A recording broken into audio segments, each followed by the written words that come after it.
Indian metrological ಡಿಪಾರ್ಟ್ಮೆಂಟಿನ ಕೇಂದ್ರ ಕಚೇರಿ ಎಲ್ಲಿದೆ? ಭಾರತ ದೇಶದ ಹವಾಮಾನ ಶಾಸ್ತ್ರದ ಈ ಕೇಂದ್ರ ಕಚೇರಿ ಎಲ್ಲಿದೆ? ಉತ್ತರ ಪ್ರದೇಶದ ಲಕ್ನೋದಲ್ಲಿದೆ,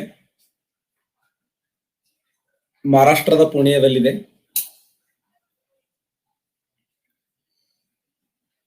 ದೆಹಲಿಯಲ್ಲಿದೆ,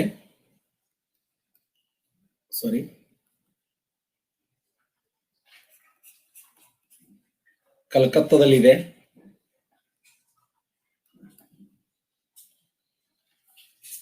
ದೆಹಲಿಯಲ್ಲಿದೆ.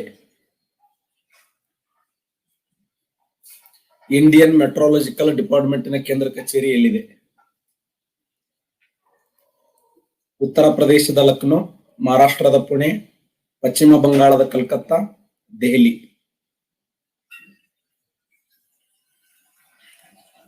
ಸರಿಯಾಗಿರುವಂತ ಉತ್ತರ ಮಹಾರಾಷ್ಟ್ರದ ಪುಣೆ ನೋಡಿ. ಮಹಾರಾಷ್ಟ್ರದ ಪುಣೆಯದಲ್ಲಿದೆ. ಮಹಾರಾಷ್ಟ್ರದ ಪುಣೆ.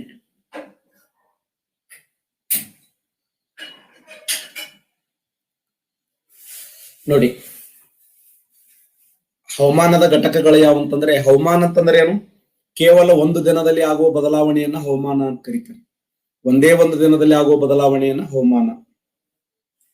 ಕೇವಲ ಒಂದು ದಿನದಲ್ಲಿ ಆಗುವಂತ ಬದಲಾವಣೆಯನ್ನು ಹವಾಮಾನ ಅಂತ ಕರೀತಾರೆ. ಹವಾಮಾನದ ಘಟಕಾಂಶಗಳು ಯಾವುವು? ಉಷ್ಣಾಂಶ, ಒತ್ತಡ, ಮಾರುತಗಳು, ತೇವಾಂಶ, ವೃಷ್ಟಿಗಳಿಂದ ನಿರ್ಧರಿಸಲ್ಪಡುತ್ತವೆ. ಹವಾಮಾನವನ್ನು ಕುರಿತು ಅಧ್ಯಯನ ಮಾಡುವ ಶಾಸ್ತ್ರವನ್ನ ಮೆಟ್ರಾಲಜಿ ಅಂತ ಕರೀತಾರೆ. ಹವಾಮಾನದ ಪರಿಸ್ಥಿತಿಯನ್ನ ವೈಜ್ಞಾನಿಕವಾಗಿ ಅಧ್ಯಯನ ಮಾಡುವ ಶಾಸ್ತ್ರಕ್ಕೆ ಮೆಟ್ರಾಲಜಿ.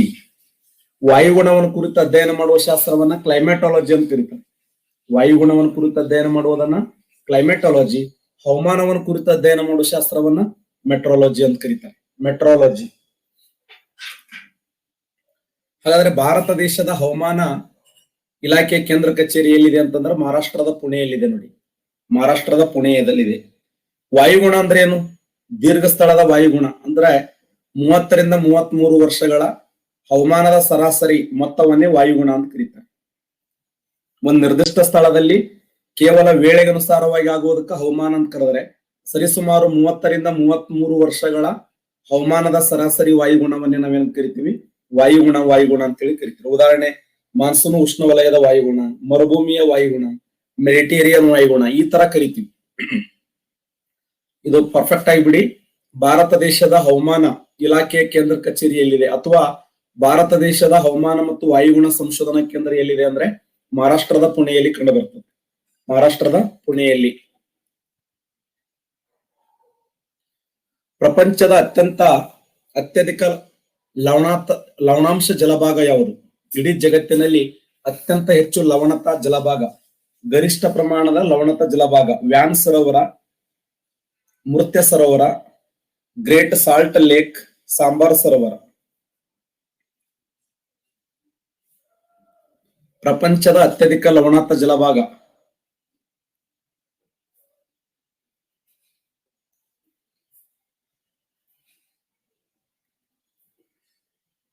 ಸರಿಯಾದಂತ ಉತ್ತರ ಲೇಕ್ ವಾನ್ ಸರೋವರ ನೋಡಿ. ಲೇಕ್ ವಾನ್ ಅಥವಾ ವ್ಯಾನ್ ಸರೋವರ. ಪ್ರಪಂಚದ ಮೇಲೆ ಅತ್ಯಂತ ಲವಣಾಂಶವಾಗಿರುವಂತಹ ಸರೋವರ ಯಾವುದು ಅಥವಾ ಜಲಭಾಗ ಯಾವುದು ಅಂತಂದ್ರೆ ಸರಿಯಾದಂತ ಉತ್ತರ ಲೇಕ್ ವ್ಯಾನ್ ಸರೋವರ ನೋಡಿ. ವ್ಯಾನ್ ಸರೋವರ 330 ಪಿಪಿಟಿ ಅಂತ ಕರಿತೀವಿ. ಟರ್ಕಿ ದೇಶದಲ್ಲಿ ಕಂಡು ಬರ್ತದೆ. ಜಗತ್ತಿನಲ್ಲಿ ಅತ್ಯಂತ ಹೆಚ್ಚು ಲವಣಾಂಶ ಪ್ರದೇಶವಾಗಿದ್ದಂತ ಯಾವಂದ್ರೆ ಲೇಕ್ ವಾನ್ ಸರೋವರ ಅಂತ ಕರೀತಾರೆ.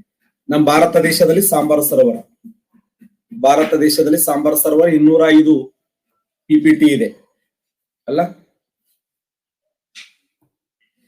ಇಡೀ ಜಗತ್ತಿನಲ್ಲಿ ಅತ್ಯಂತ ಸಾಗರದಲ್ಲಿ ಕಂಡುಬರುವ ಅತಿ ಹೆಚ್ಚು ಲವಣಾಂಶ ಯಾವುದು? ಸಾಗರದಲ್ಲಿ ಕಂಡುಬರುವ ಅತಿ ಹೆಚ್ಚು ಲವಣಾಂಶ ಯಾವುದು? Sodium chloride, sodium chloride, sodium, magnesium,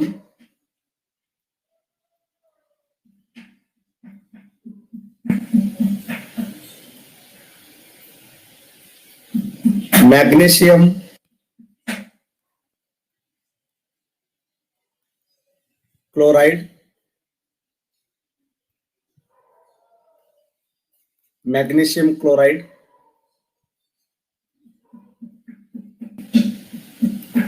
magnesium sulphate. ಸಾಗರಗಳಲ್ಲಿ ಕಂಡುಬರುವ ಅತಿ ಹೆಚ್ಚು ಲವಣಾಂಶ ಯಾವುದು? ಹೈಯೆಸ್ಟ್ ಸಾಗರಗಳಲ್ಲಿ ಗರಿಷ್ಠ ಪ್ರಮಾಣದಲ್ಲಿ ಕಂಡುಬರುವಂತ ಲವಣಾಂಶ. 81% ಕರೆಕ್ಟ್ ಆನ್ಸರ್ ಮಾಡಿದಿರಿ. ಸೋಡಿಯಂ ಕ್ಲೋರೈಡ್ ರೈಟ್ ಆನ್ಸರ್ ನೋಡಿ. ಸಾಗರಗಳಲ್ಲಿ ಅತ್ಯಧಿಕ ಕಂಡುಬರುವಂತ ಲವಣಾಂಶ ಯಾವುದಂದ್ರೆ ಸೋಡಿಯಂ ಕ್ಲೋರೈಡ್. ಸಾಗರಗಳಲ್ಲಿ ಗರಿಷ್ಠ ಸೋಡಿಯಂ ಕ್ಲೋರೈಡ್ ಪ್ರಮಾಣ ಕಂಡುಬರುತ್ತದೆ. ಎಷ್ಟು? 77.8% ಸೋಡಿಯಂ ಕ್ಲೋರೈಡ್ ಇದೆ. Sodium chloride 10.9% magnesium chloride, magnesium chloride 4.7%, magnesium sulphate 3.6%, calcium sulphate 2.5%,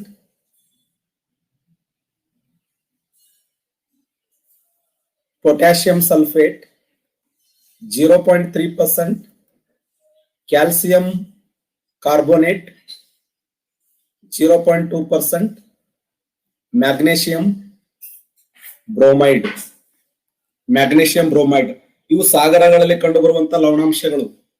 ಸಾಗರಗಳಲ್ಲಿ ಕಂಡುಬರುವಂತ ಲವಣಾಂಶಗಳು ತೆಗೆದುಕೊಂಡಾಗ 77.8% ಸೋಡಿಯಂ ಕ್ಲೋರೈಡ್ ಇದೆ, 10.9% ಮ್ಯಾಗ್ನೀಷಿಯಂ ಕ್ಲೋರೈಡ್ ಇದೆ, 4.7% magnesium sulphate, 3.6% calcium sulphate, 2.5% potassium sulfate, 0.3% calcium carbonate, 0.2% magnesium bromide. ಇವೆಲ್ಲವೂ ಕೂಡ ಸಾಗರಗಳಲ್ಲಿ ಕಂಡುಬರುವಂತ ಲವಣಾಂಶಗಳು ಅಂತ ಹೇಳಿ ಗುರುತಿಸ್ತೀವಿ. ಸಾಗರದ ಲವಣಾಂಶಗಳು. ಓಕೆ,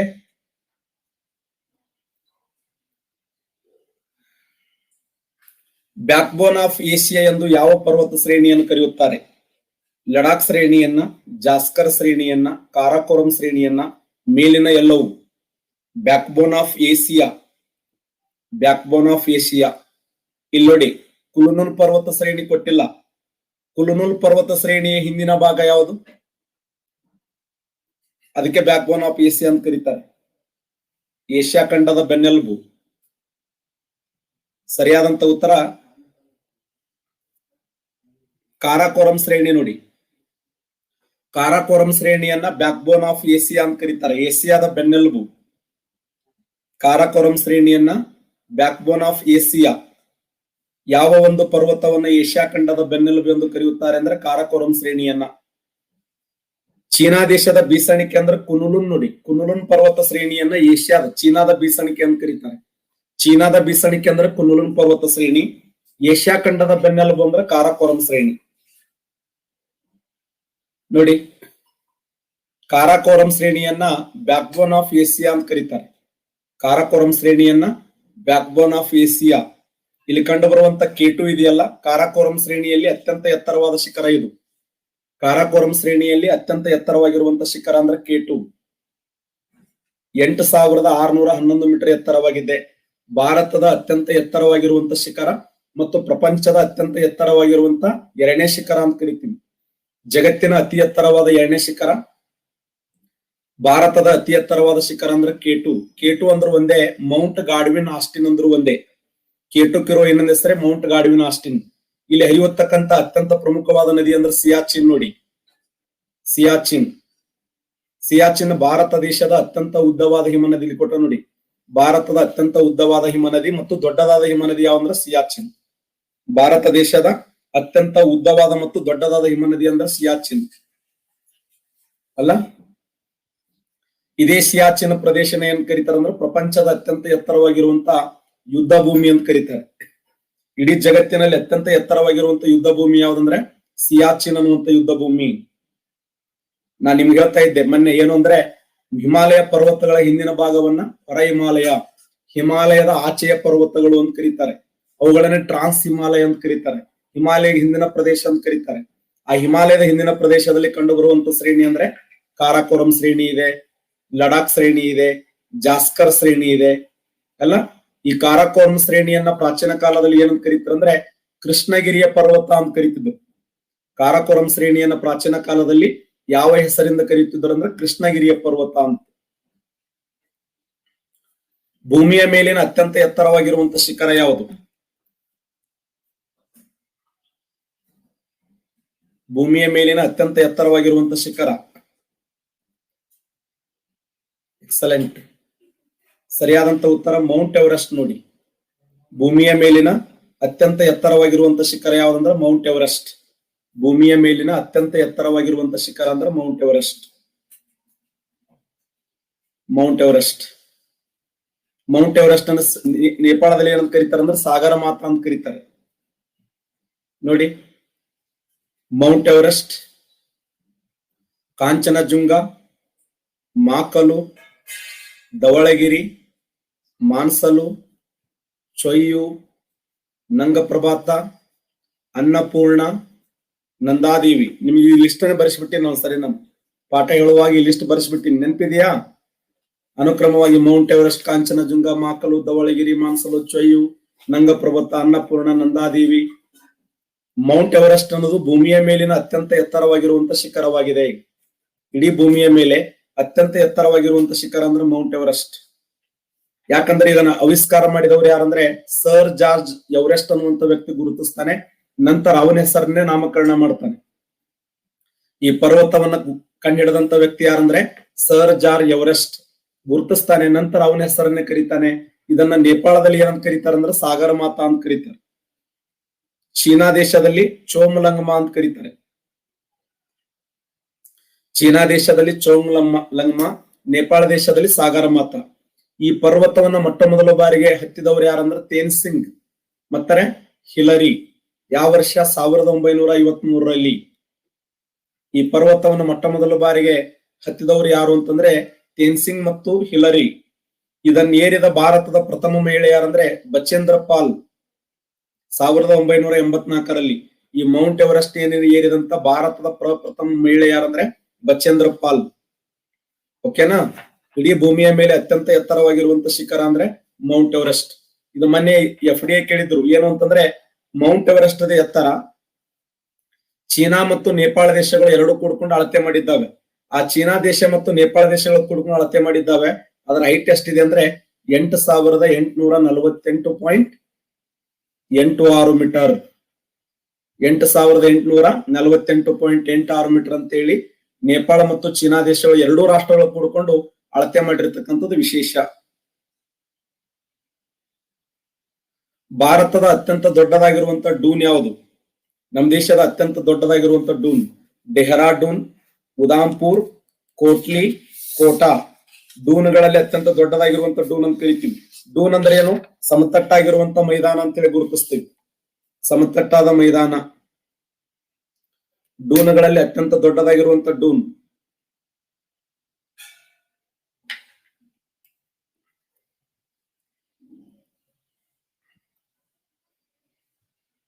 ಡೆಹ್ರಾಡೂನ್. ರೈಟ್ ಆನ್ಸರ್ ನೋಡಿ. ಭಾರತ ದೇಶದ ಅತ್ಯಂತ ದೊಡ್ಡದಾಗಿರುವಂತ ಡೂನ್ ಯಾವ್ದಂದ್ರೆ ಡೆಹ್ರಾಡೂನ್. ಉತ್ತರಾಖಂಡದಲ್ಲಿ ಕಂಡು ಬರುತ್ತದೆ. ನಮ್ಮ ದೇಶದ ಅತ್ಯಂತ ದೊಡ್ಡದಾಗಿರುವಂತ ಡೂನ್ ಯಾವ್ದಂದ್ರೆ ಡೆಹ್ರಾಡೂನ್ ನೋಡಿ. ಡೂನ್ಸ್ ಅಂತ ಕರೀತಾರೆ. ಡೂನ್ಸ್ ಅಂದ್ರೆ ಏನು?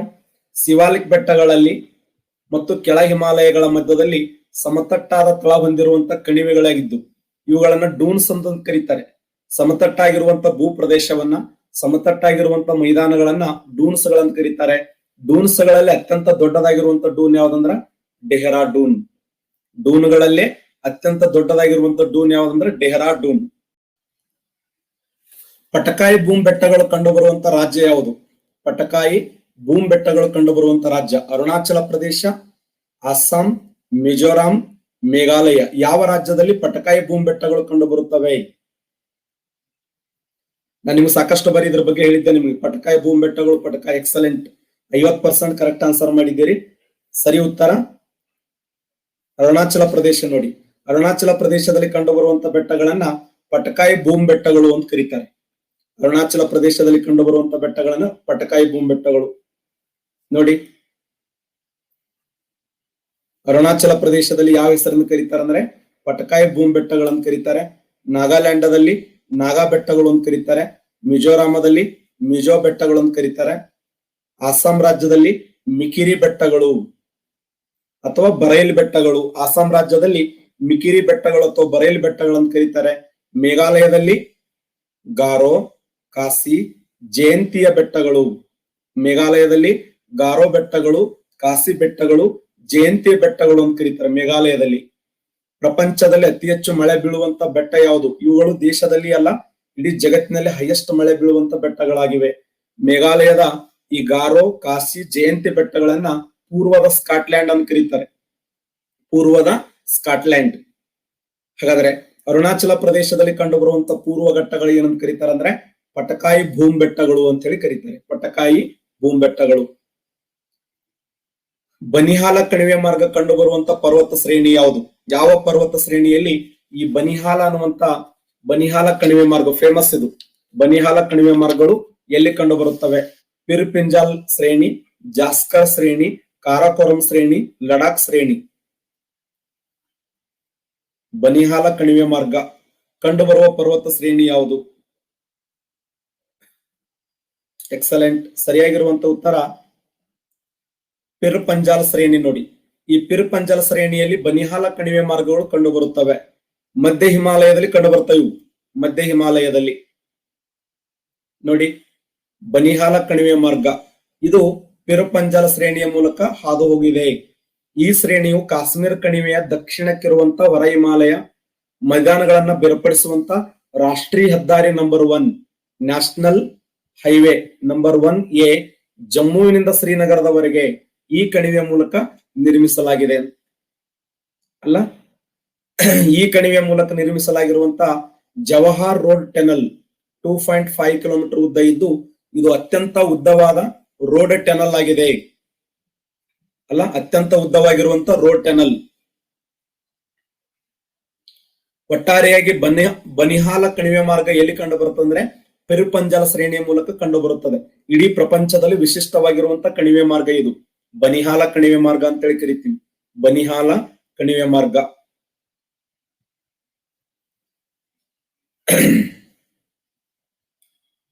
ಹಿಮಾಚಲ ಪ್ರದೇಶ್, ಅರುಣಾಚಲ ಪ್ರದೇಶ್, ಅಸ್ಸಾಂ,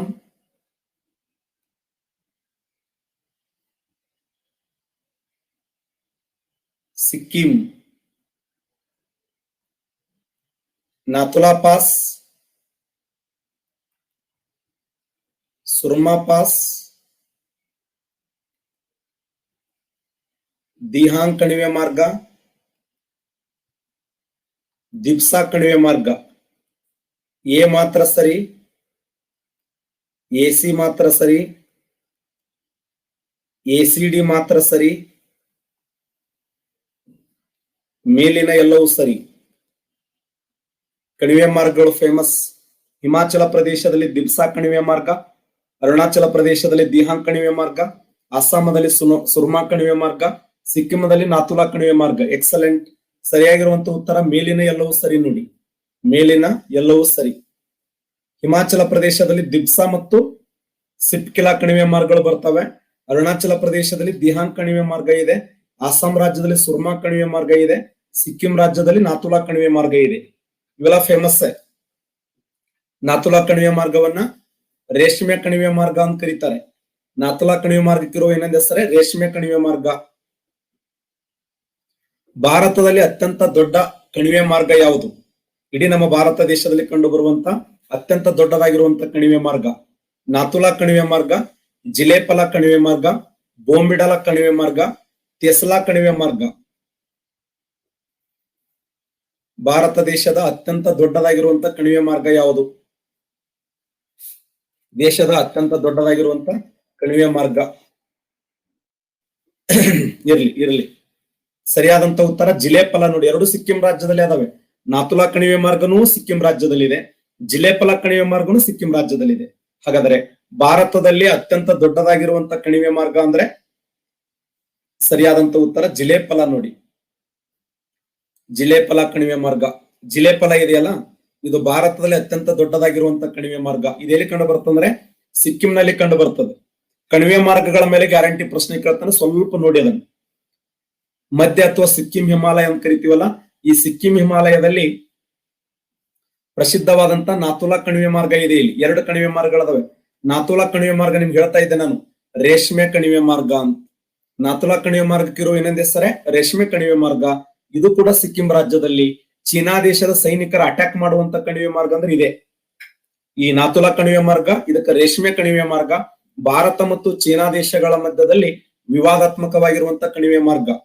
ಭಾರತ ಹಾಗೂ ಚೀನಾ ದೇಶಗಳ ಮಧ್ಯದಲ್ಲಿ, ಇದು ಕ್ವಶನ್ ಆಗಿದೆ, ಭಾರತ ಹಾಗೂ ಚೀನಾ ದೇಶಗಳ ಮಧ್ಯದಲ್ಲಿ ಕಂಡು ಬರುವಂತಹ ಕಣಿವೆ ಮಾರ್ಗ ಯಾವುದು ಅಂತಂದ್ರೆ ಅದು ನಾಥುಲಾ. ನಾಥುಲಾ ಕಣಿವೆ ಮಾರ್ಗವನ್ನ ರೇಷ್ಮೆ ಅಂತ ಕರೀತಾರೆ. ಅದೇ ರಾಜ್ಯದಲ್ಲಿ ಇನ್ನೊಂದು ಕಣಿವೆ ಮಾರ್ಗ ಇದೆ, ಅದು ಯಾವ್ದಂದ್ರ ಜಿಲೇಪಲ.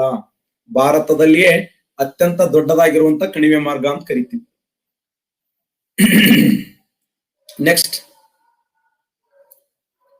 ಬಾರಿ ದೋಅಬ್ ಕಂಡು ಬರುವುದು. ಬಾರಿ ದೋಅಬ್ ಇದು ಬಹಳ ಫೇಮಸ್ ಆಗಿರುವಂತ ಪ್ರಶ್ನೆ. ಬಾರಿ ಸಟ್ಲೇಜ್ ಮತ್ತು ಬಿಯಾಸ್ ನದಿಗಳ ಮಧ್ಯದಲ್ಲಿ, ಬಿಯಾಸ್ ಮತ್ತು ಚೀನಾಬ್ ನದಿಗಳ ಮಧ್ಯದಲ್ಲಿ, ಚೀನಾಬ್ ಮತ್ತು ರಾವಿ ನದಿಗಳ ಮಧ್ಯದಲ್ಲಿ, ರಾವಿ ಮತ್ತು ಬಿಯಾಸ್ ನದಿಗಳ ಮಧ್ಯದಲ್ಲಿ. ಕರೆಕ್ಟ್ ಆನ್ಸರ್ ಮಾಡಿ. ನಿಮ್ಗೆ ಸರ್ ಬಹಳ ಸರಿ ಹೇಳಿಕೊಟ್ಟಿನ ಇದನ್ನು. ನಾ ಹೇಳಿದ್ದೆಲ್ಲ ಗೌರ್ಮೆಂಟ್ ಬುಕ್ ದಲ್ಲಿ ಆ ಪಾಯಿಂಟ್ ನ ಎಕ್ಸ್ಪ್ಲೇನ್ ಮಾಡ್ತಾ ಹೋಗಿನಿ.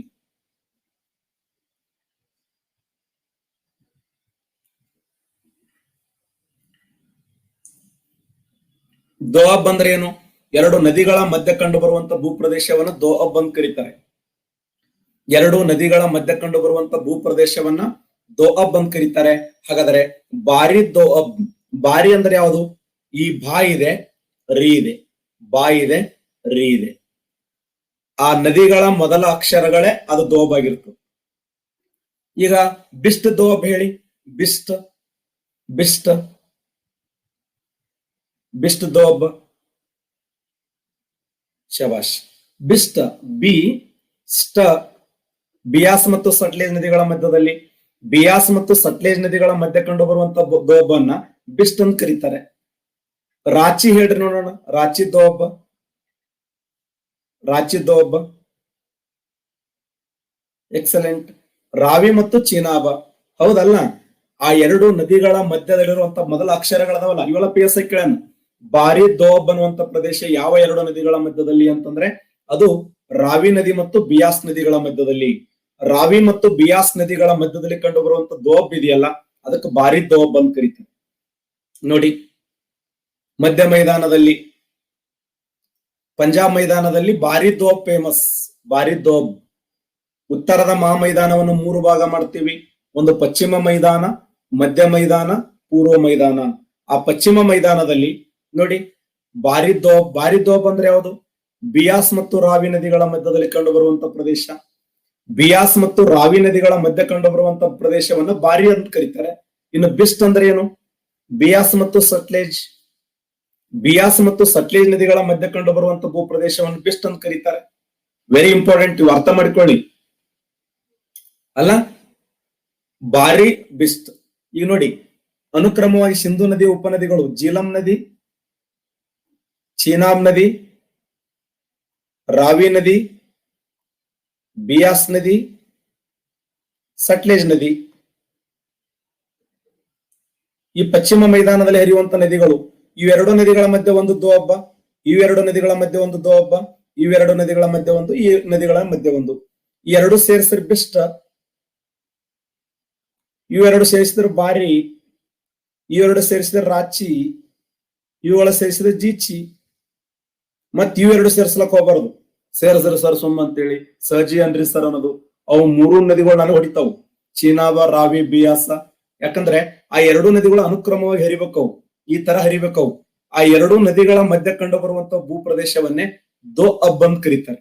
ಅದು ಸಂಪತ್ ಭರಿತವಾಗಿರುವಂತ ಭೂಪ್ರದೇಶ. ಎರಡು ನದಿಗಳ ಮಧ್ಯ ಕಂಡು ಬರುವಂತ ಸಮೃದ್ಧವಾದ ಭೂಪ್ರದೇಶವನ್ನ ದೋಅಬ್ ಅಂತ ಕರಿತೀವಿ. ಜೀಲಂ, ಚೀನಾಬ್, ರಾವಿ, ಬಿಯಾಸ್, ಸಟ್ಲೇಜ್. ಜೀಲಂ ಚೀನಾಬ್ ನದಿಗಳ ಮಧ್ಯದಲ್ಲಿ ಜೀಚಿ, ಚೀನಾಬ್ ರಾವಿಗಳ ಮಧ್ಯದಲ್ಲಿ ರಾಚಿ, ರಾವಿ ಮತ್ತು ಬಿಯಾಸ್ ನದಿಗಳ ಮಧ್ಯದಲ್ಲಿ ಬಾರಿ, ಬಿಯಾಸ್ ಮತ್ತು ಸಟ್ಲೇಜ್ ನದಿಗಳ ಮಧ್ಯದಲ್ಲಿ ಬಿಸ್ಟ್. ಪರ್ಫೆಕ್ಟಾ? ಇವೆಲ್ಲ ಎಲ್ಲಿ ಯಾವ ಮೈದಾನದಲ್ಲಿ ಕಂಡು ಬರ್ತಾವ ಅಂದ್ರೆ ಉತ್ತರದ ಮೈದಾನವನ್ನು ಪಶ್ಚಿಮ ಮೈದಾನ, ಮಧ್ಯ ಮೈದಾನ, ಪೂರ್ವ ಮೈದಾನ ಅಂತ ಹೇಳಿ ಕರಿತೀವಿ. ಗುರು ಶಿಖರ ಮತ್ತು ಮೌಂಟ್ ಅಬುಗಳನ್ನ ಸಂಪರ್ಕಿಸುವಂತ ಘಾಟ್ ಯಾವುದು? ಅರಾವಳಿ ಬೆಟ್ಟಗಳಲ್ಲಿ ಎರಡು ಪ್ರಮುಖವಾಗಿರುವಂತ ಘಾಟ್ಗಳು ಕಂಡು ಬರ್ತಾವ ಅಂತ ಹೇಳಿದ್ದೆ ನಿಮಗೆ ಅರಾವಳಿ ಬೆಟ್ಟಗಳಲ್ಲಿ. ಹಾಗಾದ್ರೆ ಗುರು ಶಿಖರ ಮತ್ತು ಮೌಂಟ್ ಅಬುಗಳನ್ನು ಸಂಪರ್ಕಿಸುವಂತ ಘಾಟ್ ಯಾವುದು? ಗೋರಾನ್ ಘಾಟ, ಹಳದಿ ಘಾಟ, ಪಾಲಾ ಘಾಟ, ಹರಿಶ್ಚಂದ್ರ ಘಾಟ. ಕರೆಕ್ಟ್ ಆನ್ಸರ್ ಮಾಡಿ ನೋಡೋಣ. ಇದು ಸಾಕಷ್ಟು ಬಾರಿ ಹೇಳಿಕೊಟ್ಟಿ ನಿಮಗೆ. ಗುರು ಶಿಖರ ಮತ್ತು ಮೌಂಟ್ ಅಬುಗಳನ್ನು ಸಂಪರ್ಕಿಸುವಂತ ಘಾಟ್. ಗುರು ಶಿಖರ ಮತ್ತು ಮೌಂಟ್ ಅಬುಗಳನ್ನು ಸಂಪರ್ಕಿಸುವಂತ ಘಾಟ್ ಯಾವಂದ್ರ ಗೋರಾನ್ ಘಾಟ್ ನೋಡಿ. ಗೋರಾನ್ ಘಾಟ್, ಗೋರಾನ್ ಘಾಟ್. ಹಾಗಾದ್ರೆ ರಾಸ್ ಮಂಡಿಯಿಂದ ಪಾಲಿಗಳ ಮಧ್ಯೆ ಸಂಪರ್ಕ ಕಲ್ಪಿಸುವುದು ರಾಜಸಮಂಡಿಯಿಂದ ಪಾಲಿ. ರಾಜಸಮಂಡಿಯಿಂದ ಪಾಲಿ. ಎಕ್ಸಲೆಂಟ್. ಹಳದಿ ಘಾಟ್ ನೋಡಿ, ಹಳದಿ ಘಾಟ್. ತ್ರಿವೇಂಡಂ ಚೆನ್ನೈಗಳ ಮಧ್ಯೆ ಸಂಪರ್ಕ ಕಲ್ಪಿಸುವುದು ತ್ರಿವೇಂಡಂ ಟು ಚೆನ್ನೈ. ಅತ್ಯಂತ ದಕ್ಷಿಣ ಭಾರತ ದೊಡ್ಡ ಘಾಟ್ ಇದು. ಎಕ್ಸಲೆಂಟ್. ಪಾಲಾಘಾಟ್. ಪಾಲಾಘಾಟ್ ಕೇರಳ ರಾಜ್ಯದಲ್ಲಿ ಕಂಡು ಬರ್ತದೆ. ತ್ರಿವೇಂಡಂ ಮತ್ತು ಚೆನ್ನೈಗಳ ಮಧ್ಯೆ ಸಂಪರ್ಕ ಕಲ್ಪಿಸುವಂತ ಘಾಟ್ ಯಾವಂದ್ರೆ ಪಾಲಾಘಾಟ್. ತ್ರಿವೇಂಡಂ ಟು ಚೆನ್ನೈಗಳ ಮಧ್ಯೆ ಸಂಪರ್ಕವನ್ನು ಕಲ್ಪಿಸ್ತದೆ. ಮುಂಬೈ ಮತ್ತು ಬಿದರಿ ಅನ್ನುವಂತ ಹಳ್ಳಿಗಳ ಮಧ್ಯದಲ್ಲಿ ಸಂಪರ್ಕ ಕಲಿಸ್ತದೆ. ಅದು ಯಾವ್ದಂದ್ರ ಹರಿಶ್ಚಂದ್ರ ಘಾಟ್. ಮಹಾರಾಷ್ಟ್ರದಲ್ಲಿ ಕಂಡು ಬರ್ತದೆ. ಮಹಾರಾಷ್ಟ್ರದಲ್ಲಿ ನೋಡಿ. ಗುರು ಶಿಖರ ಮತ್ತು ಮೌಂಟ್ ಅಬುಗಳ ಮಧ್ಯದಲ್ಲಿ ಗೋರಾನ್ ಘಾಟ್ ನೋಡಿ. ಇದು ನೋಡಿ. ಅರಾವಳಿ ಬೆಟ್ಟಗಳಲ್ಲಿ ಪ್ರಸಿದ್ಧವಾಗಿರುವಂತಹ ಮೌಂಟ್ ಅಬು ಎಂಬ ಗಿರಿಧಾಮ ಇದೆ. ಈ ಮೌಂಟ್ ಅಬು ಎಂಬ ಗಿರಿಧಾಮವನ್ನ ಪಶ್ಚಿಮ ಭಾರತದ ಗಿರಿಧಾಮಗಳ ರಾಣಿ ಅಂತ ಕರೀತಾರೆ. ಮೌಂಟ್ ಅಬುವನ್ನ ಪಶ್ಚಿಮ ಭಾರತದ ಗಿರಿಧಾಮಗಳ ರಾಣಿ. ಅರಾವಳಿ ಬೆಟ್ಟಗಳಲ್ಲಿ ಇಲ್ಲಿ ರೈಸೇನ್ ಪರ್ವತಗಳು ಕಂಡು ಬರ್ತವೆ. ನಿಮ್ಗೆ ಹೇಳಿದ್ದೆ ನಾನು, ರೈಸೇನ್ ಪರ್ವತಗಳಲ್ಲಿ ರಾಷ್ಟ್ರಪತಿ ಭವನ ಇದೆ. ಇವು ಅರಾವಳಿ ಭಾಗದ ಒಂದು ಬೆಟ್ಟಗಳಾಗಿವೆ ಅಂತ. ಅರಾವಳಿ ಬೆಟ್ಟಗಳಲ್ಲಿ ರೈಸೇನ್ ಅನ್ನುವಂತ ಬೆಟ್ಟಗಳು ಕಂಡು ಬರ್ತವೆ. ಆ ರೈಸೇನ್ ಬೆಟ್ಟಗಳಲ್ಲಿ ರಾಷ್ಟ್ರಪತಿ ಭವನ ಇದೆ. 340 ಕೊಠಡಿಗಳನ್ನು ಒಳಗೊಂಡಿರ್ತಕ್ಕಂತ ರಾಷ್ಟ್ರಪತಿ ಭವನ ಎಲ್ಲಿದೆ ಅಂತಂದ್ರೆ ರೈಸೇನ್ ಬೆಟ್ಟಗಳಲ್ಲಿ ಕಂಡು ಬರ್ತದೆ. ಇನ್ನು ಗೋರಾನ್ ಘಾಟ್ ಇದೆ ನೋಡಿ. ಗೋರಾನ್ ಘಾಟ್ ಇದು ಗುರು ಶಿಖರ ಮತ್ತು ಮೌಂಟ್ ಅಬುಗಳನ್ನು ಸಂಪರ್ಕಿಸ್ತದೆ. ಗೋರಾನ್ ಘಾಟ್ ಗುರು ಶಿಖರ ಮತ್ತು ಮೌಂಟ್ ಅಬುಗಳನ್ನ ಕನೆಕ್ಟ್ ಮಾಡೋದು ಯಾವಂದ್ರೆ ಗೋರಾನ್ ಘಾಟ್. ಹಳದಿ ಘಾಟ್ ಆಗಲೇ ಹೇಳಿದೆ ನಿಮಗೆ, ರಾಜಸಮಂಡಿಯಿಂದ ಪಾಲಿ. ರಾಜಸಮಂಡಿ ಮತ್ತು ಪಾಲಿಗಳ ಮಧ್ಯದಲ್ಲಿ ಸಂಪರ್ಕ ಕಲ್ಪಿಸುವಂತ ಘಾಟ್ ಯಾವಂದ್ರ ಹಳದಿ ಘಾಟ್. KS ಕ್ವಶನ್ ಇದು. ಗೋರಾನ್ ಘಾಟ, ಹಳದಿ ಘಾಟ. 1576 ಜೂನ್ 18ರಂದು 1576 ಜೂನ್ 18ರಂದು ಅಕ್ಬರ್ ಮತ್ತು ರಾಣಾ ಸಂಗಮನ ಮಧ್ಯದಲ್ಲಿ ನಡೆದಂತ, ರಾಣಾ ಪ್ರತಾಪ್ ಸಿಂಗನ ಮಧ್ಯೆ ನಡೆದಂತ ಹೋರಾಟವನ್ನೇ ಹಲ್ದಿ ಘಾಟ್ ಕದನ ಅಂತ ಕರಿತೀವಿ. ಆ ಹಲ್ದಿ ಘಾಟ್ ಕದನ ಎಲ್ಲಿ ಕಂಡು ಬರ್ತವಂದ್ರೆ ಅರಾವಳಿ ಬೆಟ್ಟಗಳಲ್ಲಿ ಕಂಡು ಬರ್ತವೆ. ಜಗತ್ತಿನ ಅತ್ಯಂತ ಹಳೆಯದಾದ ಮಡಿಕೆ ಪರ್ವತಗಳಂತ ಕರಿತೀವಿ. ಪ್ರಪಂಚದ ಅತ್ಯಂತ ಹಳೆಯದಾದ ಮಡಿಕೆ ಪರ್ವತಗಳು ಯಾವಂದ್ರ ಅರಾವಳಿ ಬೆಟ್ಟಗಳು. ಇಡೀ ಜಗತ್ತಿನಲ್ಲಿ ಅತ್ಯಂತ ಹಳೆಯದಾದ ಮಡಿಕೆ ಪರ್ವತಗಳು ಅರಾವಳಿ ಪರ್ವತಗಳು. ಎಲ್ಲಿಂದ ಎಲ್ಲಿವರೆಗೆ ಅಂತಂದ್ರೆ ಗುಜರಾತ್ ರಾಜ್ಯದಿಂದ ದೆಹಲಿಯವರೆಗೆ ಹಂಚಿಕೆ ಆಗ್ಯಾವ.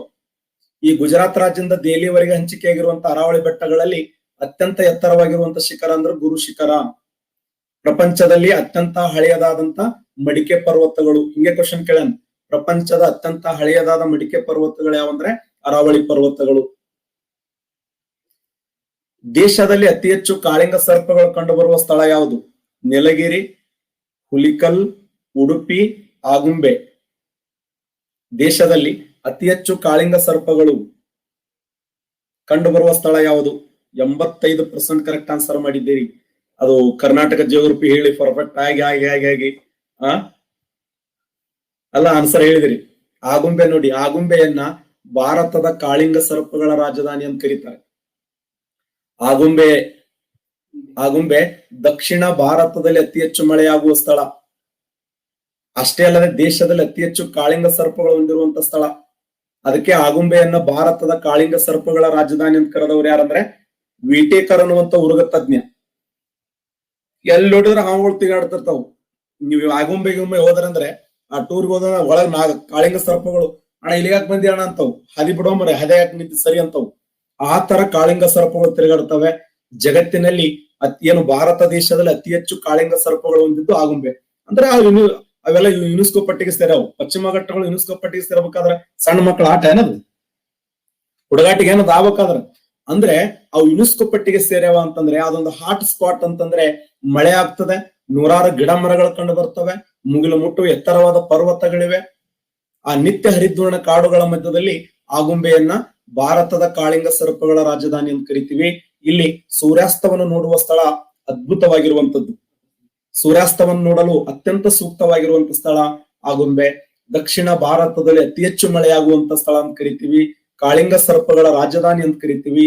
ಸೂರ್ಯಾಸ್ತ ನೋಡಲು ಅತ್ಯಂತ ಸೂಕ್ತವಾಗಿರುವಂತ ಸ್ಥಳ ಅಂದ್ರೆ ಆಗುಂಬೆ. ಆಗುಂಬೆ ಘಾಟ ಯಾವ ಸ್ಥಳಗಳ ಮಧ್ಯದಲ್ಲಿ ಉಡುಪಿ ಮತ್ತು ಶಿವಮೊಗ್ಗಗಳನ್ನು ಸಂಪರ್ಕಿಸುತ್ತದೆ? ನಮ್ಮ ಪಶ್ಚಿಮ ಘಾಟಗಳಲ್ಲಿ ಪ್ರಧಾನವಾಗಿರುವಂತ 7 ಘಾಟಗಳದಾವೆ. 7 ಘಾಟಗಳು: ಚಾರ್ಮುಡಿ ಘಾಟ್, ಸಿರಾಡಿ ಘಾಟ್, ಆಗುಂಬೆ ಘಾಟ್, ಹುಲಿಕಲ್ ಘಾಟ್, ದೇವಿನಮನೆ ಘಾಟ್, ಬಿಸಲೆ ಘಾಟ್. ಅಲ್ಲ, ನಮ್ಮ ಕರ್ನಾಟಕ ರಾಜ್ಯದಲ್ಲಿ ಪ್ರಧಾನವಾಗಿರುವಂತ 7 ಘಾಟಗಳನ್ನ ನೋಡ್ತೀವಿ. ಅವುಗಳಲ್ಲಿ ಆಗುಂಬೆ ಘಾಟ್ ಏನ್ ಮಾಡ್ತದಂದ್ರೆ ಉಡುಪಿ ಮತ್ತು ಶಿವಮೊಗ್ಗಗಳನ್ನು ಸಂಪರ್ಕಿಸುವಂತ ಘಾಟ್ ಆಗಿದೆ. ಇಲ್ಲಿ ಆಗುಂಬೆ ಇದೆಯಲ್ಲ, ಆಗುಂಬೆಯನ್ನ ಭಾರತ ದೇಶದ ಕಾಳಿಂಗ ಸರ್ಪಗಳ ರಾಜಧಾನಿ.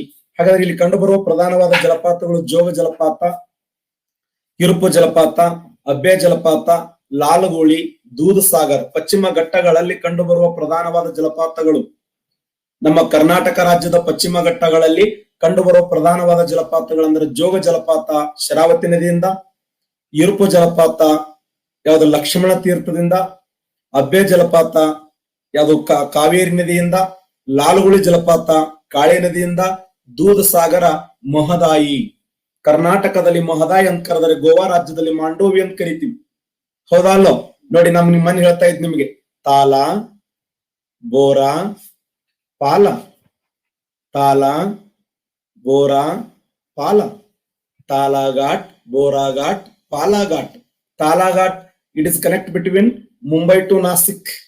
ಬೋರಾಘಾಟ್ ಮುಂಬೈದಿಂದ ಪುಣೆ. ಪಾಲಾಘಾಟ್ ತ್ರಿವೇಂಡಂ ಟು ಚೆನ್ನೈ. ನೋಡಿ, ಪ್ರಧಾನವಾಗಿರುವಂತ 3 ಘಾಟಗಳನ್ನ ನೋಡ್ತೀವಿ: ತಾಲಾಘಾಟ್, ಬೋರಾಘಾಟ್, ಪಾಲಾಘಾಟ್. ನೀವು ಹೇಳಿದ್ದೆ ಬೆಸ್ಟ್ ಆಯ್ತು ನನಗೆ.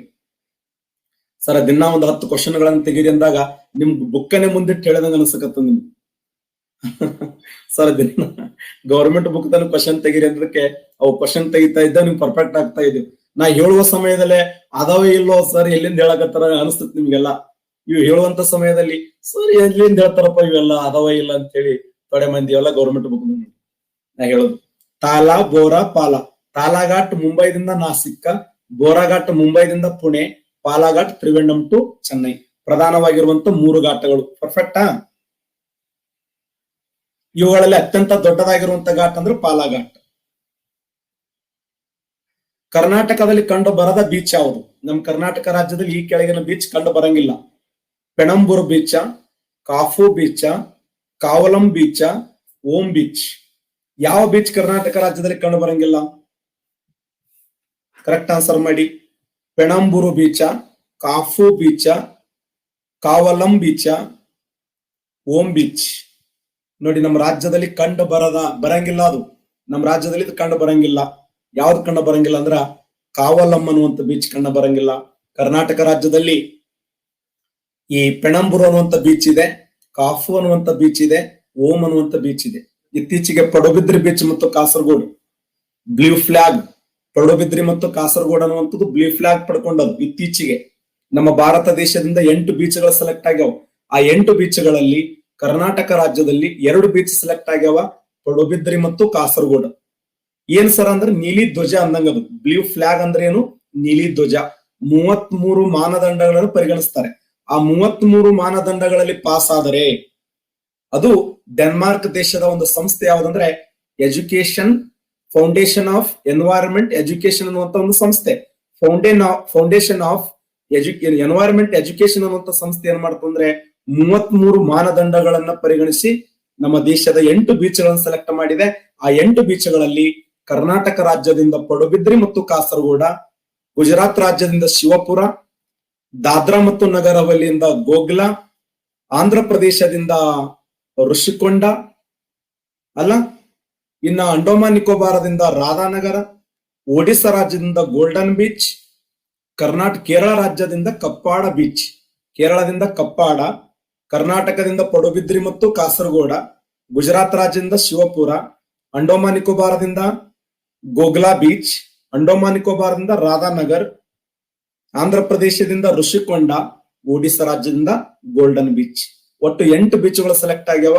33 ಮಾನದಂಡಗಳು ಆ 33 ಮಾನದಂಡಗಳನ್ನು ಪಡ್ಕೊಂಡು ಯಶಸ್ವಿಯಾಗಿದ್ದಾವೆ ಅಂತ.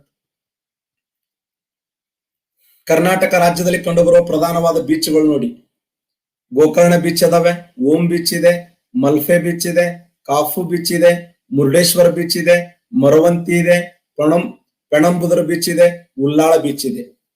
ಇವುಗಳನ್ನು ಬಿಟ್ಟು ಪಡುಬಿದ್ರಿ ಮತ್ತು ಕಾಸರಗೋಡ ಪ್ರಧಾನವಾದಂತ ಬೀಚ್ಗಳು ಬಿಟ್ಟು ಸೆಲೆಕ್ಟ್ ಆಗ್ಯಾವ ಅಂದ್ರೆ ಅವು ಹೆಂಗಿರ್ಬೇಕು, ಬೆಂಕಿ. ಗೌರ್ಮೆಂಟ್ ಬುಕ್ ಮಿಸ್ ಆಗಿ ಸೆಲೆಕ್ಟ್ ಆಗ್ಯಾವ, ನಮ್ಮನ್ನ ಅಲಕ್ಷ್ಯ ಮಾಡಿದ್ದಿರಲ್ಲ, ನಮ್ಮನ್ನ ಗೌರ್ಮೆಂಟ್ ಬುಕ್ ದಾಗ ಬರದಿಲ್ಲಲ್ಲ, ನಾವು ಬ್ಲೂ ಫ್ಲಾಗ್ ಸೇರ್ಪಡೆ ಆಗ್ತೀವಿ ಅಂತ ಹೇಳಿ ಕಾಸರಗೋಡ ಮತ್ತು ಪಡುಬಿದ್ರಿ ಅನ್ನುವಂತ ಬೀಚ್ಗಳು ಸೆಲೆಕ್ಟ್ ಆಗ್ಯಾವ. ಕಾಸರಗೋಡ, ಪಡುಬಿದ್ರಿ ಕರ್ನಾಟಕ ರಾಜ್ಯದಿಂದ ಸೆಲೆಕ್ಟ್ ಆಗಿರುವಂತ ಎರಡು ಪ್ರಮುಖವಾದಂತ ಬೀಚ್ಗಳು. ಕರ್ನಾಟಕ ರಾಜ್ಯದಿಂದ ಗೋಕರ್ಣ ಬೀಚ್, ಓಂ ಬೀಚ್, ಮಲ್ಪೆ, ಕಾಫು, ಮುರುಡೇಶ್ವರ, ಮರವಂತಿ, ಪೆಣಂಬೂರು, ಉಲ್ಲಾಳ. ತಾರ ಮರುಭೂಮಿಯ ಹೊರಭಾಗವನ್ನು ಏನೆನ್ನುವರು? ತಾರ ಮರುಭೂಮಿಯ ಹೊರಭಾಗವನ್ನ ಮರಸ್ಥಲಿ ಅಂತ ಕರೀತಾರೆ, ಬಾಗರ ಅಂತ ಕರೀತಾರೆ, ಜೈಸ್ಮೇಲೇರ್ ಅಂತ ಕರೀತಾರೆ, ಜೈಪುರ ಅಂತ ಕರೀತಾರೆ. ಹೊರಭಾಗವನ್ನ. ಕೇಂದ್ರ ಭಾಗ ನಿಮ್ಗೆಲ್ಲ ಹೇಳಿದ್ನ ಇದನ್ನು. ರಾಜಸ್ಥಾನದ ಹೊರಭಾಗವನ್ನ, ರಾಜಸ್ಥಾನ ತಾರ ಮರುಭೂಮಿ ಹೊರಭಾಗವನ್ನ. ಎಕ್ಸಲೆಂಟ್. ಬಾಗರ ಅಂತ ಕರೀತಾರೆ ನೋಡಿ, ಬಾಗರ. ಕೇಂದ್ರ ಭಾಗವನ್ನ ಮರಸ್ಥಲಿ. ತಾರ ಮರುಭೂಮಿಯ ಕೇಂದ್ರ ಭಾಗವನ್ನ ಮರಸ್ಥಲಿ ಅಂತ ಕರೆದ್ರೆ ಹೊರಭಾಗವನ್ನ ಬಾಗರ ಅಂತ ಕರೀತಾರೆ. ಕೇಂದ್ರ ಭಾಗವನ್ನ ಮರಸ್ಥಲಿ ಅಂತ ಕರೆದ್ರೆ ಹೊರಭಾಗವನ್ನ ಬಾಗರ. ಬಾಗರ ನೋಡಿ. ರಾಜಸ್ಥಾನದ ಮಧ್ಯಪ್ರದೇಶವನ್ನ ಅಥವಾ ಕೇಂದ್ರ ಪ್ರದೇಶವನ್ನ ಮರಸ್ಥಲಿ ಎಂದು ಕರೆದರೆ, ಮರುಭೂಮಿಯ ಹೊರಭಾಗವನ್ನ ಬಾಗರ ಅಂತ ಕರೀತಾರ, ಬಾಗರ ಎಂದು ಕರೆಯುತ್ತಾರೆ. ಇದೇ ತಾರ ಮರುಭೂಮಿಯನ್ನ ಪಾಕಿಸ್ತಾನದಲ್ಲಿ ಚೋಲಿಸ್ತಾನ್ ಅಂತ ಕರೀತಾರೆ. ಇದೇ ತಾರ ಮರುಭೂಮಿಯನ್ನ ಪಾಕಿಸ್ತಾನದಲ್ಲಿ ಚೋಲಿಸ್ತಾನ್ ಎನ್ನುವರು. ತಾರ ಮರುಭೂಮಿ ಮಧ್ಯಭಾಗವನ್ನ ಮರಸ್ಥಲಿ ಅಂತ ಕರೆದ್ರೆ ಹೊರಗಿನ ಭಾಗವನ್ನ ಬಾಗರ ಅಂತ ಕರೀತಾರೆ. ರಾಜಸ್ಥಾನದ ಬಾಗರ, ಹರಿಯಾಣದ ಭಿವಾನಿ, ರಾಜಸ್ಥಾನದ ಬಾಗರ, ಹರಿಯಾಣದ ಭಿವಾನಿ ಭಾಗಗಳು ತಾರ ಮರುಭೂಮಿಯ ಅಂಚಿನಲ್ಲಿರುವಂತ ಪ್ರಮುಖವಾದಂತ ಮರುಭೂಮಿಗಳಂತೇಳಿ ಗುರುತಿಸ್ತೀವಿ. ಹುಗ್ಲಿ ನದಿಯು ಯಾವ ನದಿಯ ಉಪನದಿಯಾಗಿದೆ? ಹುಗ್ಲಿ ಅನ್ನುವಂತ ನದಿ ಇದೆಯಲ್ಲ, ಇದು ಯಾವ ನದಿಯ ಉಪನದಿ? ಸಿಂಧೂ ನದಿಯ ಉಪನದಿಯಾಗಿದೆ, ಗಂಗಾ ನದಿಯ ಉಪನದಿಯಾಗಿದೆ, ಬ್ರಹ್ಮಪುತ್ರ ನದಿಯ ಉಪನದಿಯಾಗಿದೆ, ಯಮುನಾ ನದಿಯ ಉಪನದಿಯಾಗಿದೆ. ಹುಗ್ಲಿ ಅನ್ನೋದು ಯಾವ ನದಿಯ ಉಪನದಿ?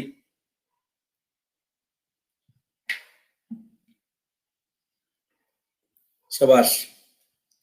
ಸರಿಯಾದಂತ ಉತ್ತರ ಗಂಗಾ ನದಿ ನೋಡಿ.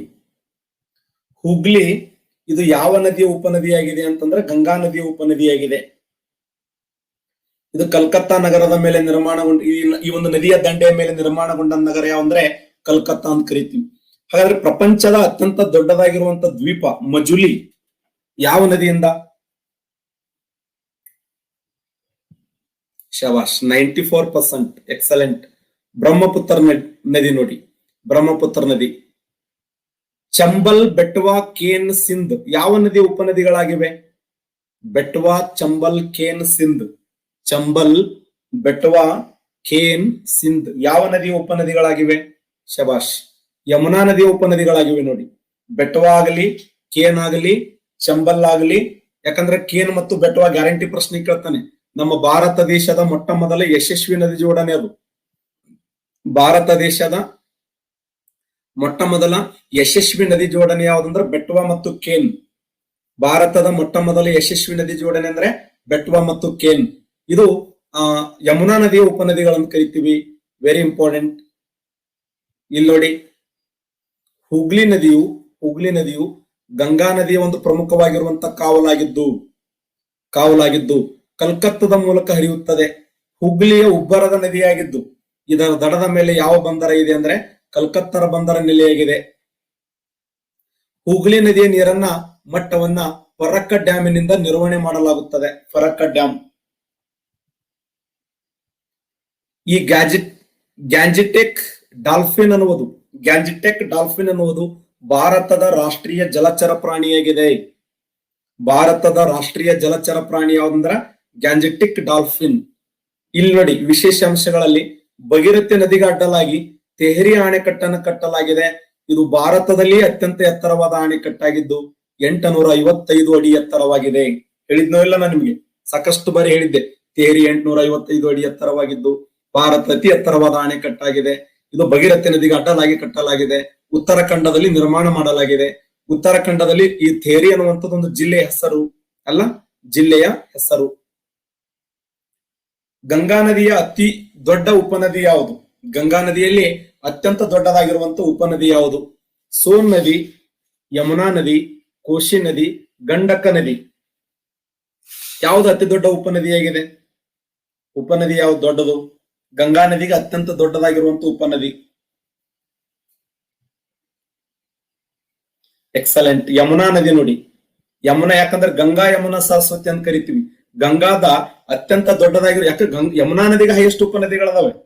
ಯಮುನಾ ನದಿಗೆ ಅತಿ ಹೆಚ್ಚಿನ ಪ್ರಮಾಣದ ಉಪನದಿಗಳಾಗಿರುವುದರಿಂದ ಸಹಜವಾಗಿನೇ ಇಲ್ಲಿ ಗಂಗಾ ನದಿಯ ಅತಿ ದೊಡ್ಡ ಉಪನದಿ ಯಾವ್ದಂದ್ರ ಯಮುನಾ ನದಿ. ಗಂಗಾ ನದಿಯ ಅತಿ ದೊಡ್ಡ ಉಪನದಿ ಅಂದ್ರೆ ಯಮುನಾ. ಹಾಗಾದ್ರೆ ಇತ್ತೀಚೆಗೆ PSI ಕೇಳಿದಂತ ಪ್ರಶ್ನೆ, ಬನ್ ಸಾಗರ ಅಣೆಕಟ್ಟನ್ನ ಯಾವ ನದಿಗೆ ಅಡ್ಡಲಾಗಿ ಕಟ್ಟಲಾಗಿದೆ? ಬನ್ ಸಾಗರ ಅಣೆಕಟ್ಟನ್ನ ರೀಸೆಂಟ್ಲಿ PSI ಕೇಳಿದಂತ ಪ್ರಶ್ನೆ. ಬನ್ ಸಾಗರ ಅಣೆಕಟ್ಟನ್ನ ಎಕ್ಸಲೆಂಟ್. ಸೋನು ನದಿಗೆ ಅಡ್ಡಲಾಗಿ ಕಟ್ಟಲಾಗಿದೆ ನೋಡಿ. ಸೋನು ನದಿಗೆ ಅಡ್ಡಲಾಗಿ ಬನ್ ಸಾಗರ್ ಅನ್ನುವಂತ ಅಣೆಕಟ್ಟನ್ನ ಕಟ್ಟಲಾಗಿದೆ. ರಿಹಾಂದ ಯಾವ ನದಿಯ ಉಪನದಿಯಾಗಿದೆ? ರಿಹಾಂದ್. ರಿಹಾಂದ್ ಯಾವ ನದಿಯ ಉಪನದಿಯಾಗಿದೆ? ಯಾಕ ನನ್ ಮ್ಯಾಗ ಪ್ರಯೋಗ ಮಾಡ್ಬೇಡ್ರಪ್ಪ ಸೈಕಾಲಜಿ ಅಂತ ಹೇಳಿ ನಿಮ್ಗೆ. ರಿಹಾಂದ್ ಅನ್ನುವುದು ಸೋನು ನದಿಯ ಉಪನದಿಯಾಗಿದೆ ನೋಡಿ. ಸೋನು ನದಿಯ ಉಪನದಿ ಯಾವ್ದಂದ್ರೆ ರಿಹಾಂದ್. ಸೋನು ನದಿಯ ಉಪನದಿ ರಿಹಾಂದ್. ಭಾರತ ಹಾಗೂ ನೇಪಾಳ ದೇಶಗಳ ಮಧ್ಯೆ ಹರಿಯುವ ನದಿ ಯಾವುದು? ಭಾರತ ಹಾಗೂ ನೇಪಾಳ ದೇಶಗಳ ಮಧ್ಯೆ ಹರಿಯುವ ನದಿ ಯಾವುದು? ಶಬಾಷ್. ಕೋಶಿ ನದಿ ನೋಡಿ. ಭಾರತ ಹಾಗೂ ನೇಪಾಳ ದೇಶಗಳ ಮಧ್ಯೆ ಹರಿಯುವ ನದಿ ಯಾವ್ದಂದ್ರ ಕೋಶಿ ನದಿ. ಟೋನ್ ಯಾವ ನದಿಯ ಉಪನದಿಯಾಗಿದೆ? ಟೋನ್. ಟೋನ್ ಅನ್ನೋದು ಕೇಳಿರ್ಬೋದು ನೀವು. ಟೋನ್ ಎಂಬುದು ಯಾವ ನದಿಯ ಉಪನದಿಯಾಗಿದೆ? ಎಕ್ಸಲೆಂಟ್. ಯಮುನಾ ನದಿಯ ಉಪನದಿಯಾಗಿದೆ ನೋಡಿ. ಈಗ ಗಂಡಕ ಹೇಳಿಲ್ಲ, ಅದಕ್ಕೆ ಹಾಕಿಬಿಡುದು 58% ಗಂಡಕ ಅಂತ. ಟೋನ್ ಅನ್ನುವುದು ಯಮುನಾ ನದಿಯ ಯಾವುದು? ಯಮುನಾ ನದಿಯ ಎಡದಂಡೆಯ ಅತಿ ಉದ್ದವಾದ ಉಪನದಿಯಾಗಿದೆ. ಇದು ನೋಡಿ. ಯಮುನಾ ನದಿಯಲ್ಲಿ ಜನ್ಮ ತಾಳುತ್ತದೆ? ಯಮುನೋತ್ರಿ ಎಂಬ ಸ್ಥಳದಲ್ಲಿ ಹುಟ್ಟುತ್ತದೆ. ಯಮುನಾ ನದಿ ಹುಟ್ಟುವಂತ ಸ್ಥಳ ಯಾವ್ದಂದ್ರೆ ಉತ್ತರಾಖಂಡದ ಮಹಾಹಿಮಾಲಯದ ಯಮುನೋತ್ರಿ ಎಂಬ ಸ್ಥಳದಲ್ಲಿ ಹುಟ್ಟಿ ದೆಹಲಿ, ಮಥುರಾ, ಆಗ್ರಾ ನಗರಗಳ ಮೂಲಕ ಹರಿಯುತ್ತದೆ.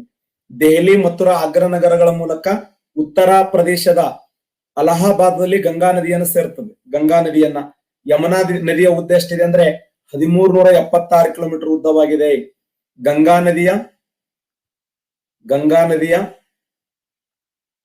ನದಿಯ ಅತಿ ದೊಡ್ಡ ಉಪನದಿ ಅಂತ ಕರಿತೀವಿ. ಉಪನದಿ ಯಾವುದು? ಯಮುನಾ. ಯಮುನಾ ಹುಟ್ಟುದು ಎಲ್ಲಿ? ಯಮುನೋತ್ರಿ. ಉತ್ತರಾಖಂಡದ ಮಹಾಹಿಮಾಲಯದ ಯಮುನೋತ್ರಿ ಎಂಬ ಸ್ಥಳದಲ್ಲಿ ಹುಟ್ಟಿ ಇದು ಯಾವ ನಗರಗಳ ಮೂಲಕ ಹರಿತದಂದ್ರೆ ಅನುಕ್ರಮವಾಗಿ ದೆಹಲಿ, ಮಥುರಾ, ಆಗ್ರಾ. ದೆಹಲಿ, ಮಥುರಾ, ಆಗ್ರಾ ನಗರಗಳ ಮೂಲಕ ಸಂಚಯನಗೊಳ್ಳುತ್ತದೆ. ದೆಹಲಿ, ಮಥುರಾ, ಆಗ್ರಾ ನಗರಗಳ ಮೂಲಕ ಸಂಚಯನಗೊಂಡು ಉತ್ತರ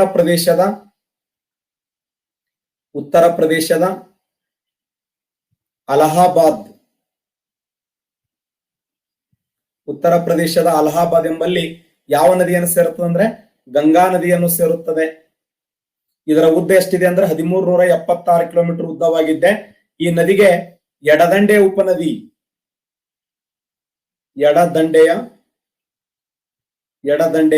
ಉಪನದಿ ಯಾವುದಂದ್ರೆ ಉಪನದಿ ಟೋನ್. ಇಲ್ಲಿ ನೋಡಿ, ಇದು ಟೋನ್. ಇಲ್ಲಿ ಬರ್ತಲ್ಲ, ಇದು ಟೋನ್. ಇನ್ನ ಈ ನದಿಗೆ ಬಲದಂಡೆ ಉಪನದಿಗಳು ಯಾವುವು? ಚಂಬಲ್, ಬೆಟ್ವಾ, ಕೇನ್, ಸಿಂಧ್. ಇವೆಲ್ಲ ಬಲದಂಡೆ ಉಪನದಿಗಳು. ಬಲದಂಡೆ ಉಪನದಿಗಳು ಯಾವಂದ್ರೆ ಬೆಟ್ವಾ, ಕೇನ್, ಸಿಂಧ್, ಚಂಬಲ್. ಚಂಬಲ್ ನದಿಯನ್ನ ಮಧ್ಯಪ್ರದೇಶದ ಕಣ್ಣೀರ್ ನದಿ ಅಂತ ಕರೀತಾರೆ.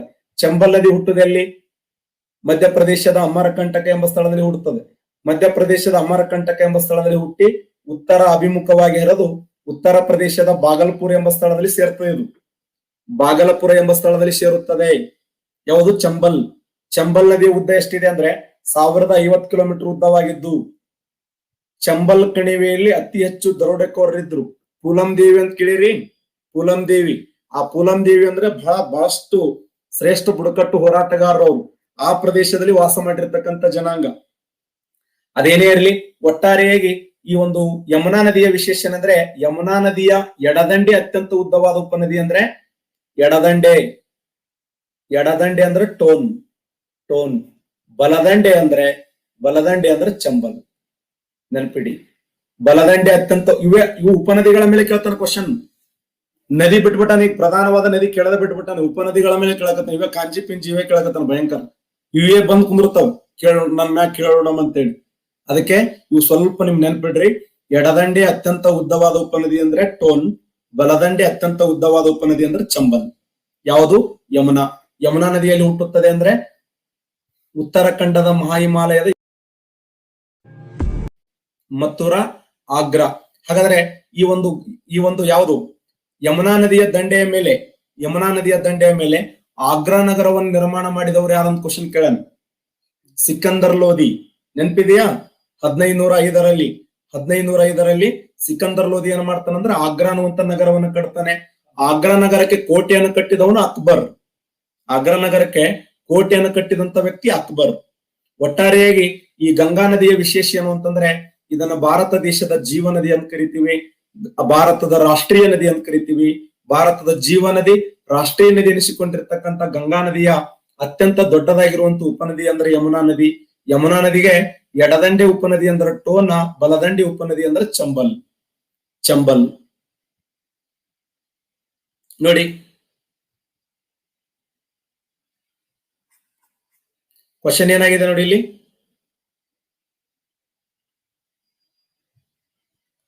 ಗಂಗಾ ನದಿಯ ಅತಿ ದೊಡ್ಡ ಉಪನದಿ ಯಾವ್ದಂತ ಕೇಳಿನ ಕ್ವಶನ್.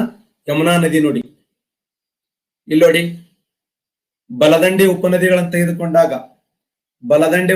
ತೆಗೆದುಕೊಂಡಾಗ ಗಂಗಾ ನದಿಯು ಬಲದಂಡೆ ಉಪನದಿಗಳೆಂದರೆ ಯಮುನಾ ಮತ್ತು ಸೋನ್ಗಳಾಗಿವೆ. ಯಮುನಾ ನದಿಯ ವಿಶೇಷ ಏನು ಅಂತಂದ್ರೆ, ಗಂಗಾ ನದಿಯ ಉಪನದಿಗಳಲ್ಲೇ ಅತ್ಯಂತ ಉದ್ದವಾಗಿದ್ದು ಮತ್ತು ದೊಡ್ಡದಾಗಿರುವಂತ ಉಪನದಿಯಾಗಿದೆ. ಎಲ್ಲಿ ಹುಡ್ತದೆ ಇದು? ಇಲ್ಲಿ 1376, 1380 ಅಂತ ಕೊಟ್ರ. 4 ಕಿಲೋಮೀಟರ್ ಹೆಚ್ಚು ಕಡಿಮೆ ಇದೆ. ಯಮುನೋತ್ರಿ ಎಂಬ ಸ್ಥಳದಲ್ಲಿ ಹುಟ್ಟುತ್ತದೆ. ಯಮುನೋತ್ರಿ ಎಂಬ ಸ್ಥಳದಲ್ಲಿ ಹುಟ್ಟಿ ಅಲಹಾಬಾದ್ ಎಂಬ ಸ್ಥಳದಲ್ಲಿ ಗಂಗಾ ನದಿಯೊಂದಿಗೆ ಸಮ್ಮಿಶ್ರ ಆಗ್ತದೆ. ಪ್ರಯಾಗ ರಾಜ್ಯ ಅಂದ್ರು ಒಂದೇ, ಅಲಹಾಬಾದ್ ಅಂದ್ರು ಒಂದೇ. ಇದನ್ನೇ ತ್ರಿವೇಣಿ ಸಂಗಮ ಅಂತ ಕರೀತಾರೆ. ಗಂಗಾ, ಯಮುನಾ, ಸರಸ್ವತಿ ಈ 3 ನದಿಗಳ ಸಂಗಮವನ್ನೇ ತ್ರಿವೇಣಿ ಸಂಗಮ ಅಂತ ಕರಿತೀವಿ. ಹಾಗಾದ್ರೆ ಗಂಗಾ ನದಿ, ಯಮುನಾ 3 ನದಿಗಳು ಸಂಧಿಸ್ತವೆ. ಈ ನದಿ ದೆಹಲಿ, ಮಥುರಾ, ಆಗ್ರಾ ನಗರಗಳ ಮೂಲಕ ಹರಿದು ಬರುತ್ತದೆ. ಹೇಳಿದ್ದೆ ನಿಮಗೆ. ಯಮುನಾ ನದಿ ಯಾವ ನಗರಗಳು ಅಂದ್ರೆ ದೆಹಲಿ, ಮಥುರಾ, ಆಗ್ರಾ ನಗರಗಳ ಮೂಲಕ ಹರಿಯುತ್ತದೆ. ಯಮುನಾ ನದಿಗೆ ಕೆಲವು ಉಪನದಿಗಳಿವೆ. ಅವುಗಳು ಯಾವುವು? ಚಂಬಲ್, ಸಿಂಧ್, ಬೆಟ್ವಾ, ಖೇನ್ ನದಿಗಳಾಗಿವೆ. ಚಂಬಲ್ ನದಿ ಇದು ವಿಸ್ತಾರವಾದ ಕೊರಕುಲ ಭೂಪ್ರದೇಶ ನಿರ್ಮಾಣ ಮಾಡ್ತದೆ. ಅಂದ್ರೆ ಚಂಬಲ್ ಕಣಿವೆ. ಈ ಚಂಬಲ್ ಕಣಿವೆ ಯಾವ್ದಂದ್ರೆ ಚಂಬಲ್ ನದಿ ಅತ್ಯಂತ ಆಳವಾಗಿರುವಂತ ಕಣಿವೆ, ಅತ್ಯಂತ ದೊಡ್ಡದಾಗಿರುವಂತ ಕಣಿವೆ ನಿರ್ಮಾಣ ಮಾಡಿದ್ದು ಚಂಬಲ್ ನದಿ. ಈ ಚಂಬಲ್ ನದಿ ಮಧ್ಯಪ್ರದೇಶದ ಅಮರಕಂಟಕ ಎಂಬ ಸ್ಥಳದಲ್ಲಿ ಹುಟ್ಟಿ ರಾಜಸ್ಥಾನ್ ಮತ್ತು ಉತ್ತರ ಪ್ರದೇಶಗಳಲ್ಲಿ ಕಂಡು ಬರುತ್ತದೆ. ಈ ನದಿಗೆ ಅಡ್ಡಲಾಗಿ ಕಟ್ಟಿರತಕ್ಕಂತ ಅಣೆಕಟ್ಟು ನೋಡಿ, ಚಂಬಲ್ ನದಿಗೆ ಅಡ್ಡಲಾಗಿ ಕಟ್ಟಿರತಕ್ಕಂತ ಅಣೆಕಟ್ಟು ಗಾಂಧಿ ಸಾಗರ ಅಣೆಕಟ್ಟು, ರಾಣಾ ಪ್ರತಾಪ್ ಸಾಗರ ಅಣೆಕಟ್ಟು, ಜವಾಹರ್ ಸಾಗರ ಅಣೆಕಟ್ಟು.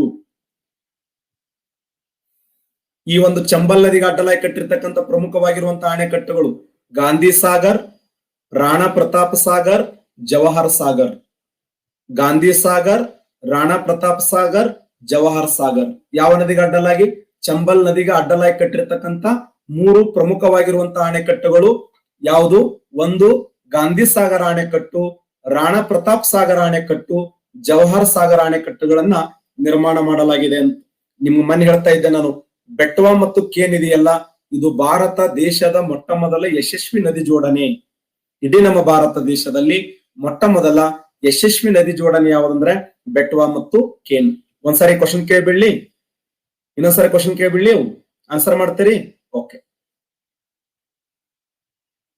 ಪಟ ಆನ್ಸರ್ ಮಾಡಿ ನೋಡೋಣ. 15 ತೋರಿ.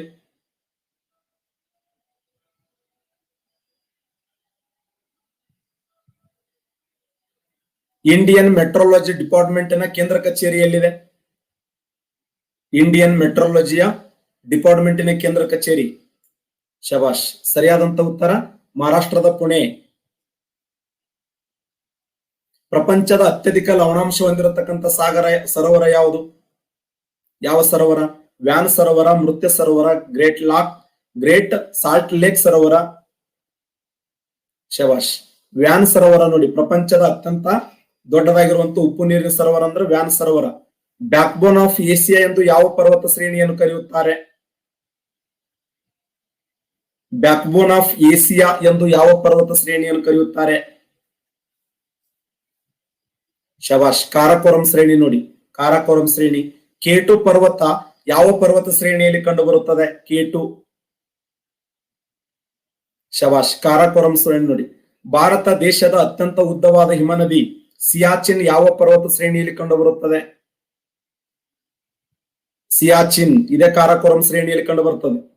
ಈ ಕೆಳಗಿನ ಯಾವ ಪರ್ವತ ಶ್ರೇಣಿಯನ್ನು ಪ್ರಾಚೀನ ಕಾಲದಲ್ಲಿ ಕೃಷ್ಣಗಿರಿ ಪರ್ವತ ಎಂದು ಕರೆಯುತ್ತಿದ್ದರು?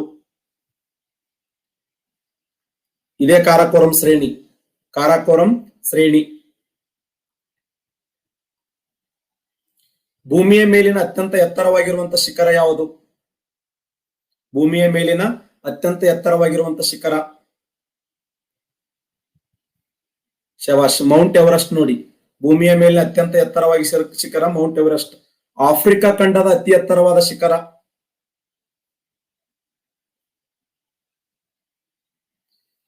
ಮೌಂಟ್ ಕಿಲಿಮಾಂಜರೋ ನೋಡಿ. Mount Kilimanjaro. ಭಾರತದ ಅತಿ ದೊಡ್ಡ ಡೋನ್ ಯಾವುದು? ಡೂನ್. ಭಾರತ ದೇಶದ ಅತಿ ದೊಡ್ಡ ಡೂನ್ ಡೆಹ್ರಾಡೂನ್ ನೋಡಿ. ಡೂನ್ಗಳಲ್ಲಿ ಅತ್ಯಂತ ದೊಡ್ಡದಾಗಿರುವಂತಹ ಡೂನ್ ಯಾವ್ದಂದ್ರ ಡೆಹ್ರಾಡೂನ್. ಪಟಕಾಯಿ ಬೆಟ್ಟಗಳು ಯಾವ ರಾಜ್ಯದಲ್ಲಿ ಕಂಡು ಬರುತ್ತವೆ?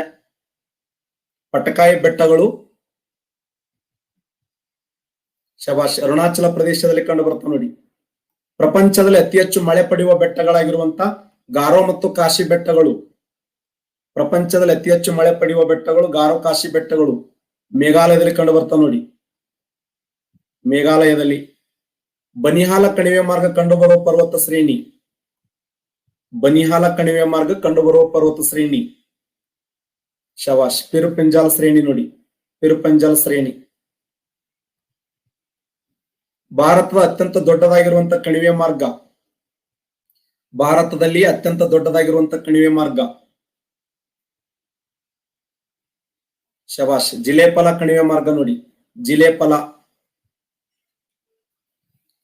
ಬಾರಿ ದೋಬ್ ಯಾವ ಎರಡು ನದಿಗಳ ಮಧ್ಯೆ ಕಂಡು ಬರುತ್ತದೆ? ಬಾರಿ ದೋಬ್ ಯಾವ ಎರಡು ನದಿಗಳ ಮಧ್ಯೆ ಕಂಡು ಬರುತ್ತದೆ? ರಾವಿ ಮತ್ತು ಬಿಯಾಸ್ ನದಿಗಳ ನಡುವೆ ನೋಡಿ.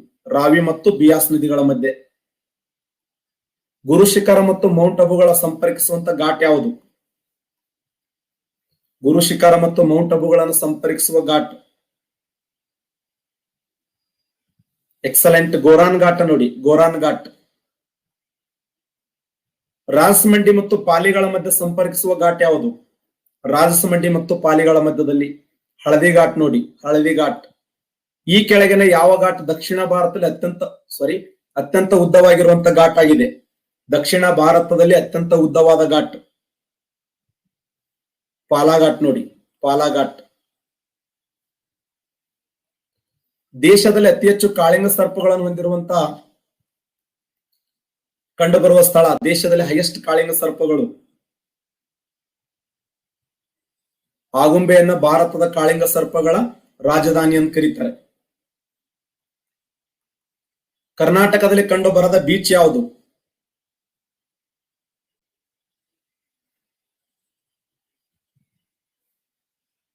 ಶಬಾಷ್, ಕೋವಲಮ್ಮ ಬೀಚ್ ಎಲ್ಲಿದೆ ಅಂದ್ರೆ ತಮಿಳುನಾಡದಾಗಿದೆ ನೋಡಿ.